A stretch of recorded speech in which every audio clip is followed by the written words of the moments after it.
Bonjour à tous et bienvenue dans l'épisode 7 de la série vidéo de Splunk intitulée Data Talks, dans laquelle des experts de la donnée décryptent pour nous les nouvelles tendances autour de la data.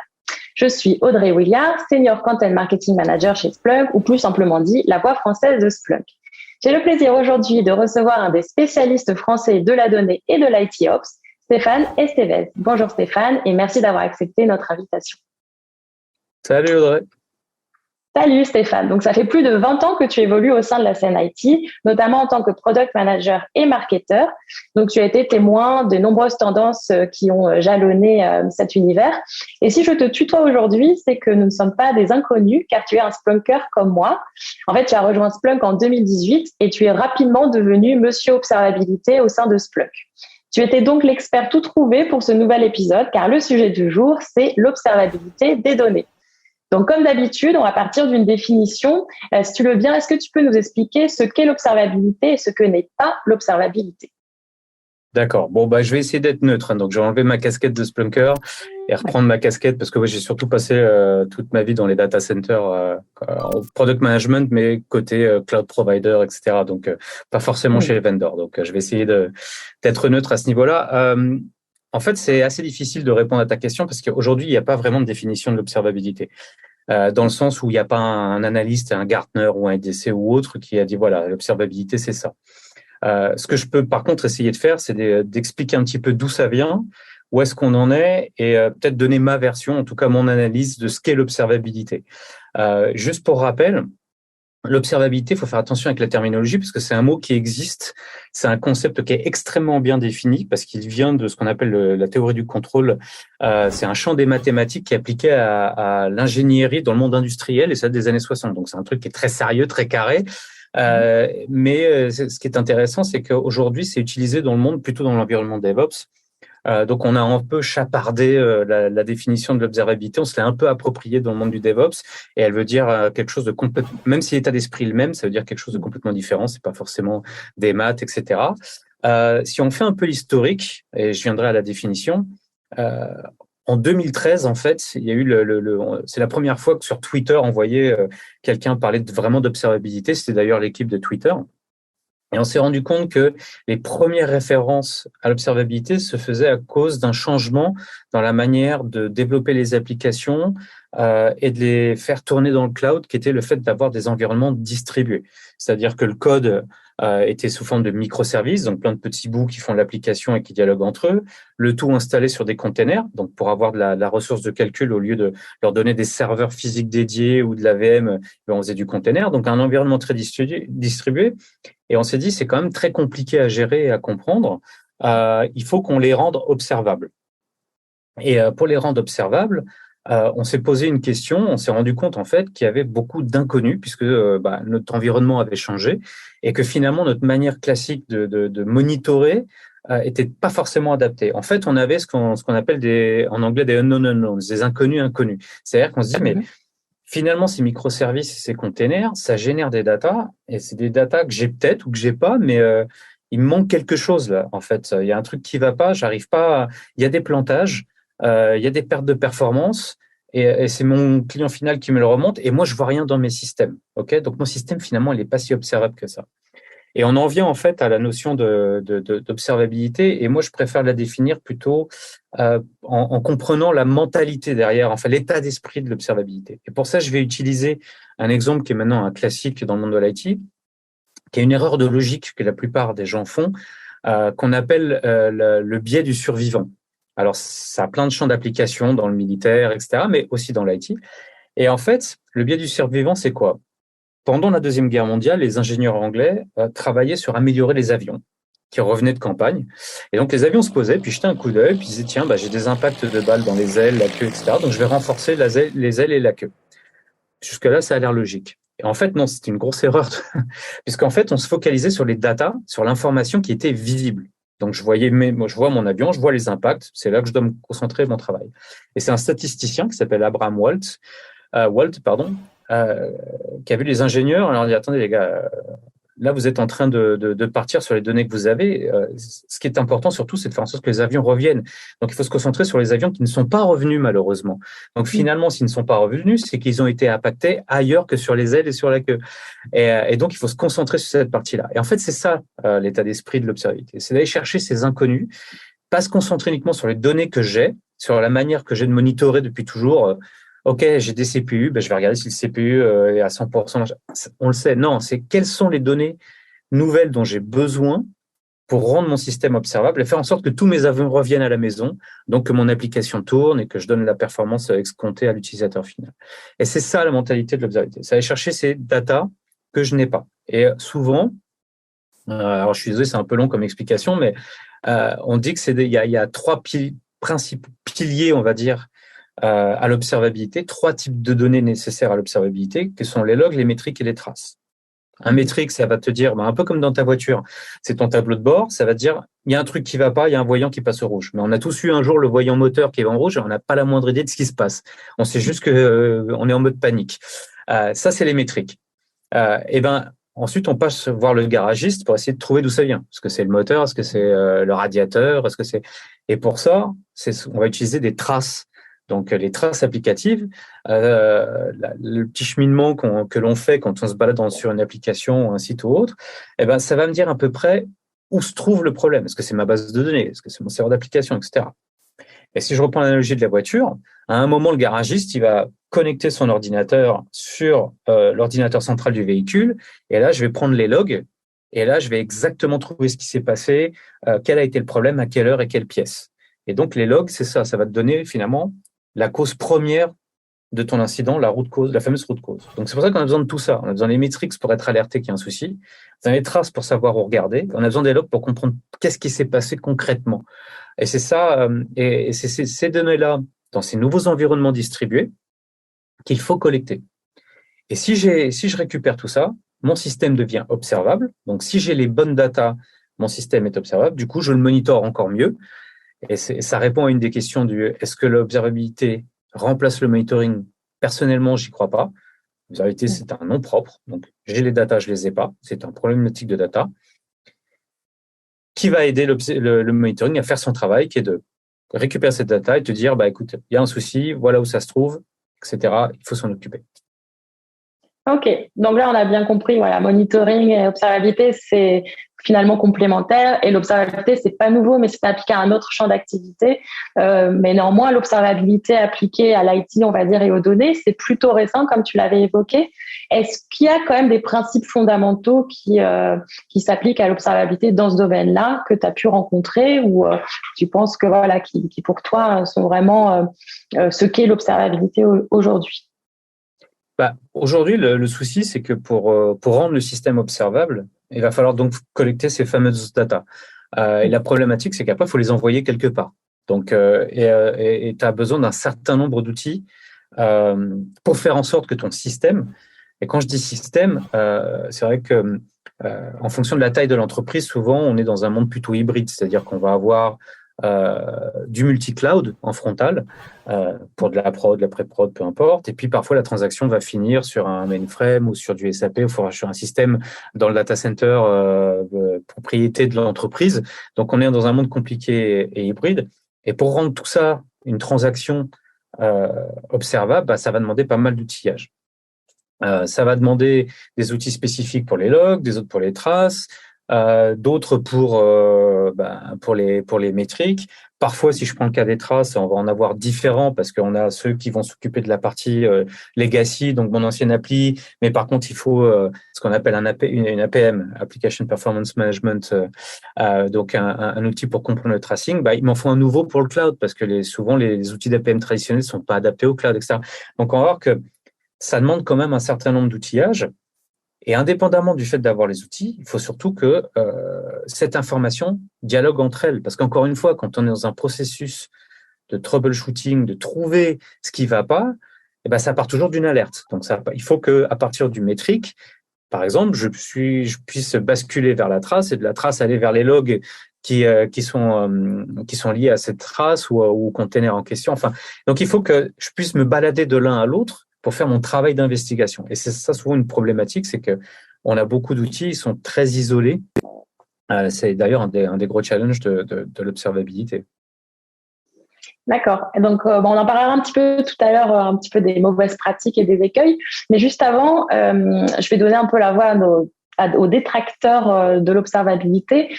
Certains peuvent se dire, on en parle partout, c'est un petit peu la tendance. Et en même temps, est-ce que c'est vraiment utile? Donc, qu'est-ce que tu leur répondrais? Comment tu les convaincrais de l'utilité concrète pour eux dans leur entreprise de l'observabilité? Alors, et je pense que je fais partie du problème. Il y a eu beaucoup trop de marketing autour de l'observabilité, pour être honnête. Et chaque vendor, quel qu'il soit, se l'est un peu approprié. C'est pour ça que je suis pas très chaud pour le côté dire voilà la définition exacte, parce qu'en fait tout le monde il va de son avis et de bénéfice et tirer la couverture dans son sens. Encore une fois, je pense que c'est surtout un état d'esprit qu'il faut avoir. Et ça, je dirais, c'est la partie la plus importante. Il faut savoir que si aujourd'hui on décide de changer, il y a eu quand même des gros changements technologiques dans notre approche, que ce soit dans la méthode pour coder. À nouveau, on passe de plus en plus d'une approche monolithique du code. Donc, j'ai des millions de lignes de code qui font une application. Et puis, quand ça devient très cher à maintenir, je préfère l'éclater en petits bouts, en microservices. C'est pas juste une problématique. Mon code est séparé, c'est génial, je peux faire ce que je veux, faire des mises à jour juste là où j'ai besoin. C'est qu'il y a plein de conséquences derrière. Un exemple concret, comprendre une transaction dans un monolithe par rapport à du microservice, c'est pas du tout la même histoire. Dans un environnement microservice, je suis ultra dépendant du réseau. Pourquoi? Parce que les microservices doivent dialoguer entre eux pour se passer l'information, pour constituer cette fameuse application. Si je prends Amazon.com, par exemple, que tout le monde doit connaître, même si j'ai l'impression que j'ai un seul site, en fait, c'est des centaines de microservices. Il y en a un qui va gérer la promotion, l'autre qui va gérer le compte client, l'autre je sais pas quoi. Enfin, il faut que tout ça dialogue. Donc, avant, pour parler clairement, le réseau, c'était pas, voilà, si ça marche, c'est très bien. Maintenant, dans un microservice, si j'ai de la latence, si je perds des paquets, etc., ça peut avoir un gros impact. Et si avant mon troubleshooting c'était du on-off, c'était un switch, ça marche pas, c'est blanc ou noir. Maintenant, plus je fais des microservices, plus je dirais mon niveau de problème devient un niveau de gris. C'est comme un gros potard. Je fais de la musique et c'est un peu comme dans les amplis. Plus je mets des microservices, plus mes problématiques sont difficiles, plus je tourne le potard. Et ça devient très difficile à je dirais à gérer. Donc ces changements technologiques font que on est obligé de se poser la question: est-ce que j'ai les datas pour le comprendre? Et par exemple, donc, est-ce que j'ai des données réseau? Si en plus tout ça fonctionne dans le cloud, les cloud providers souvent ne vous donnent pas le détail pour une raison toute simple, c'est que vous n'êtes plus propriétaire du matériel réseau. Avant, vous l'étiez. Vous pouviez aller chercher de l'information creusée très bas dans les couches pour avoir le détail. Aujourd'hui, vous êtes payé un service et on va vous donner un certain nombre d'informations, mais pas toutes les informations. Donc, il faut trouver d'autres moyens d'aller chercher cette data chez les cloud providers pour comprendre le réseau et voir comment lui va impacter les microservices. C'est des exemples comme ça, il y en a plein.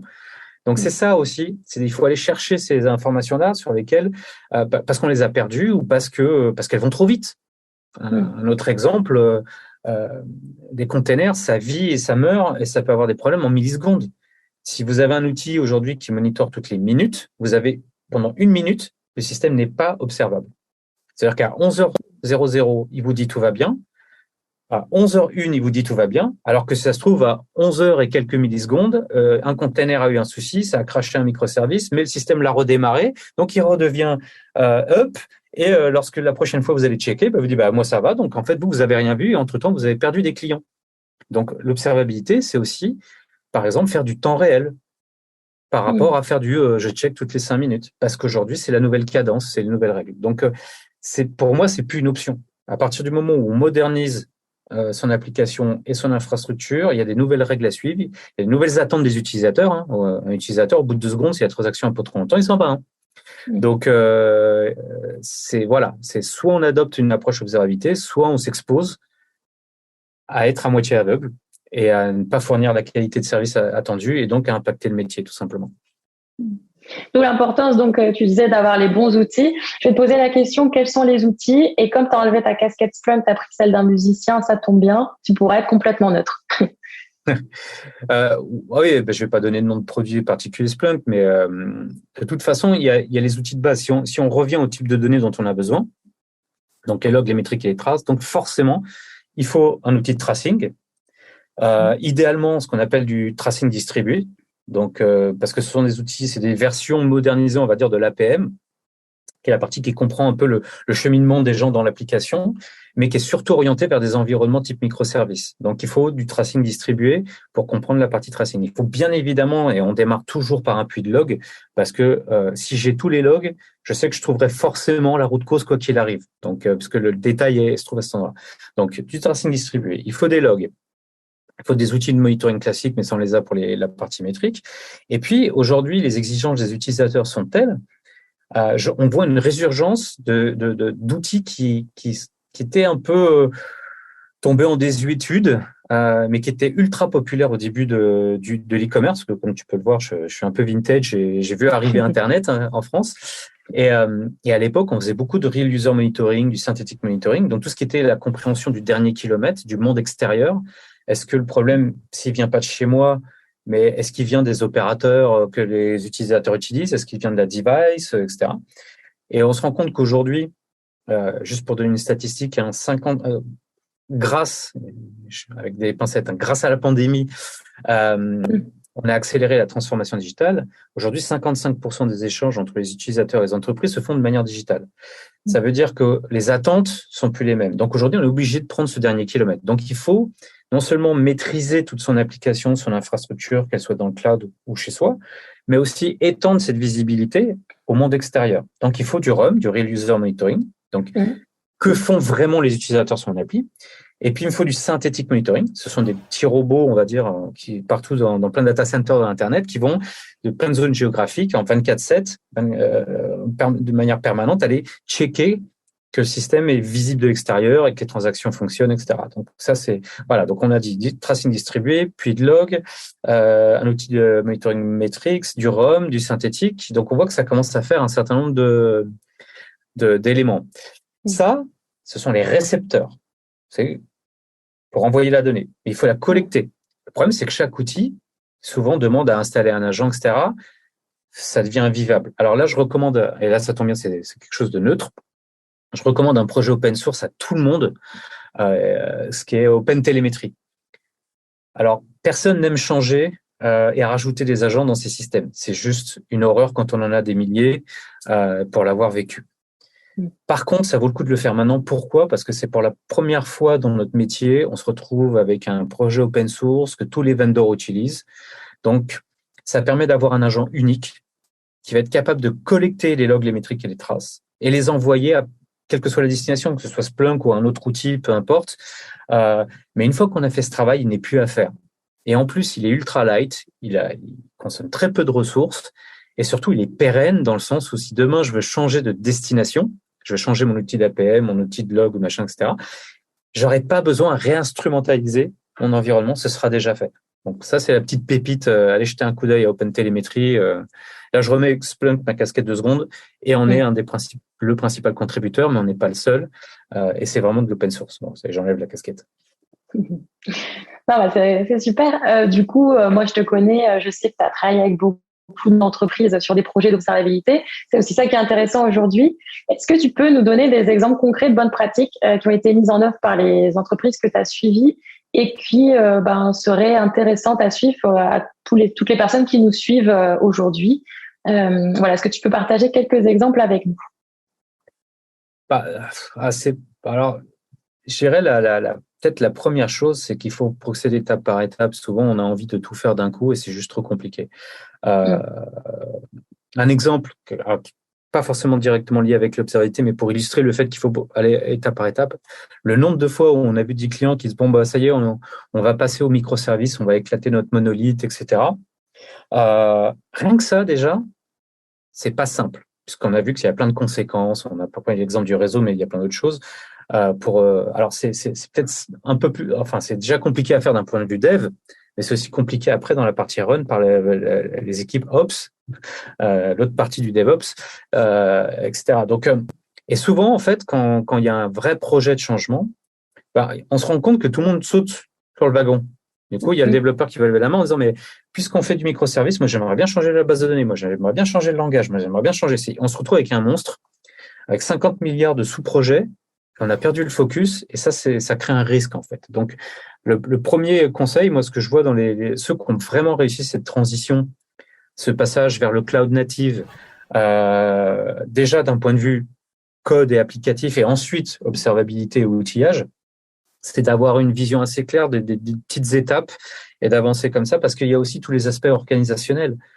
L'outillage, c'est sympa, mais aujourd'hui, il y a des technos qui permettent justement de voir les logs, les métriques, tout ça au même endroit, de passer de l'un à l'autre. Mais si vos équipes et vos process sont encore silotés et vos outils ne le sont plus, bah ça va pas forcément fonctionner. Donc il y a un changement de mindset. C'est pour ça que je mets toujours l'accent sur la mentalité et le mindset. C'est avec ça que ça démarre. Et l'outillage et le reste va suivre derrière, mais il faut déjà se mettre dans le bon état d'esprit.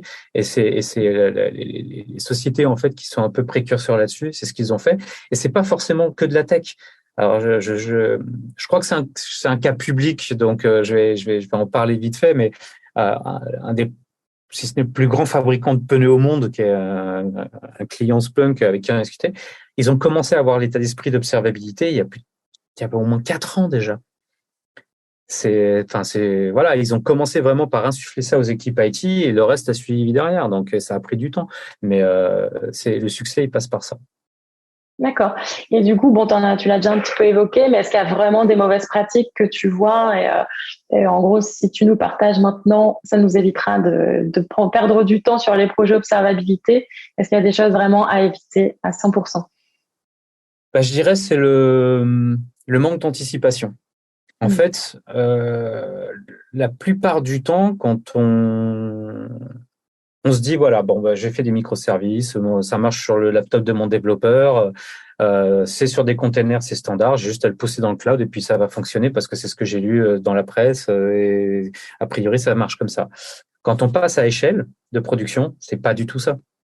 Parce que dans le laptop, c'est très bien, mais derrière, les considérations de répartition de charges, de sécurité, d'authentification, enfin, il y a plein d'autres éléments d'architecture à prendre en compte. Donc, c'est un peu une problématique. On n'anticipe pas forcément les problématiques quand on passe en phase de run. Et moi, j'ai vu des très grands comptes, on a eu des discussions avec des très grands comptes où ils se disent, bah ça y est, on est passé en prod et maintenant on commence à se rendre compte que c'est très compliqué à gérer au niveau du run. Et c'est souvent là, d'ailleurs, qu'ils s'intéressent à l'observabilité.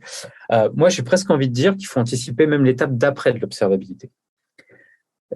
Ça veut dire quoi? Ça veut dire que plus je rends mon système observable, plus donc j'ai toutes mes données nécessaires en temps réel, je monitore très très bien, ben mon risque, et c'est paradoxal, c'est de me tirer une balle dans le pied.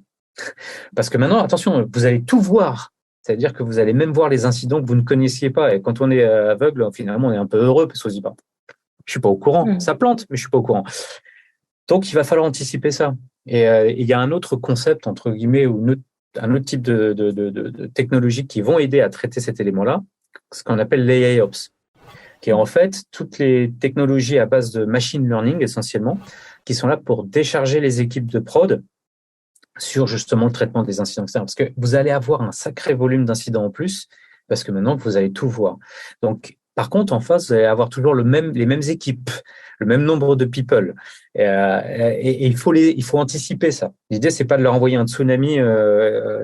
Donc, pensez aussi à moderniser en même temps ou avoir les effets de bord de l'observabilité sur le reste du process du traitement des incidents, avec notamment du machine learning et une approche AIOps, qui va aider justement à réduire le bruit, à filtrer les faux positifs, à donner directement accès à la root cause, etc., à automatiser un certain nombre de tâches pour faire en sorte que les équipes de prod puissent absorber et se focaliser uniquement sur les vrais incidents de priorité 1.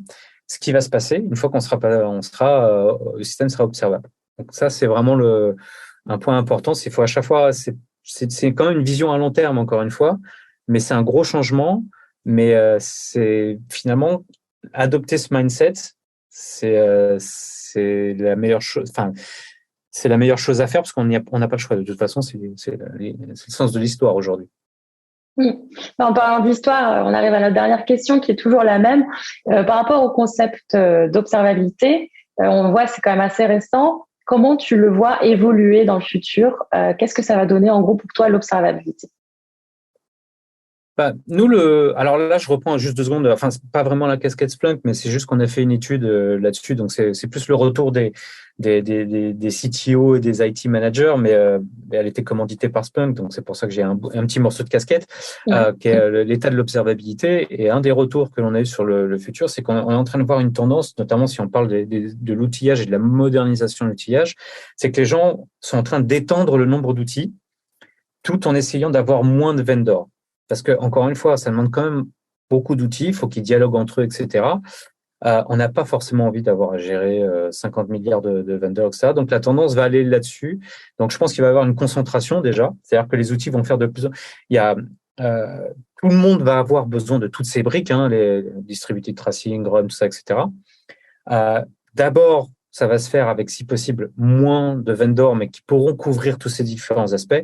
À mon avis, l'étape d'après va être simple. Tout ça va se consolider sur des plateformes un peu plus uniques, on va dire, etc. Donc ça, c'est sur le côté outillage. Mais de toute façon, c'est cette approche d'observabilité. Les changements technologiques sont tellement rapides. Là, on parle déjà on n'est plus à la phase des containers. Maintenant, on parle du serverless, etc. Il y a plein d'autres choses qui arrivent. Donc, c'est quelque chose qui va forcément perdurer.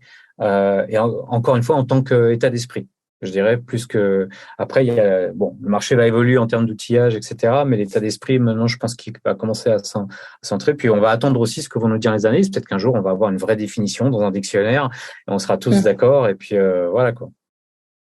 Bon, dans ce cas-là, quand tu auras la définition, on va la comparer avec la tienne et on verra si tu étais bien ajusté. Tu mets la pression. En tout cas, c'est ça. Bon, merci Stéphane, en tout cas, d'avoir participé à cet épisode. Merci à toi. De notre côté, on vous donne rendez-vous bientôt pour un nouvel épisode de Data Talks. C'est à retrouver sur la chaîne YouTube de Splunk et aussi sur le blog de Splunk. Aujourd'hui, on était au 7e épisode, donc ça veut dire que si vous nous découvrez aujourd'hui, vous avez 6 épisodes de rattrapage. Donc, n'hésitez pas à commenter, à liker, mais aussi à proposer d'autres sujets. On est toujours ouvert à d'autres sujets qui vous intéressent. Et puis, on vous dit à très très vite. Au revoir.